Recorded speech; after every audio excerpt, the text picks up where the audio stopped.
আপনার সম্পর্কই বৈধ না, সেখানে আপনার পেটে যে ডিমটা হয়েছে সেটা বৈধ হয়ে গেছে। এখন পরিষ্কারভাবে বুঝতে পারলাম যে আখি যে এতদিন ধরে তিশার সম্পর্কে যা যা বলছে সবই সত্য। দেখেন তিশার এক্স হাজবেন্ড কি কি কথা বলে, একদম গা শিহরে ওঠার মতো কথা। এরকম কি আমাদের ইসলাম ধর্মে এটা কি জায়েজ আছে? একজন হাজবেন্ডকে ডিভোর্স না দিয়ে আর একজনের সাথে পালিয়ে গেল, তার মধ্যে আবার বাচ্চা পেটে নিয়ে নিল, এটা কি বৈধ? সে তো প্রশ্ন তুলছে, এটা স্বাভাবিক? এই প্রশ্নটা তোলা তো স্বাভাবিক। তো আসলে কি বলবো, কিছু বলার নাই, ভাষা হারাই ফেলাইছে। আমি তো এই কথা শুনে একেবারেই অবাক হয়ে গেছি, হতকম্ব হয়ে গেছি যে তৃষা, আমরা তো প্রথমে একে অনেক ভালোবাসতাম, অনেক পছন্দ করতাম, কিন্তু আসলে মানুষের ভিতরে যে কি ওইটা না জানা অবধি মানুষের সম্পর্কে কোনো জাজমেন্ট করা যায় না। আর ওর এক্স হাজব্যান্ড যে এত কিছু মিথ্যা কথা বলবে এটাও আমার মনে হয় না।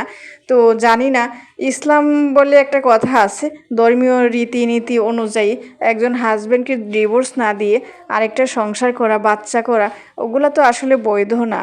ইসলামেও বৈধ না, আইনিভাবেও বৈধ না।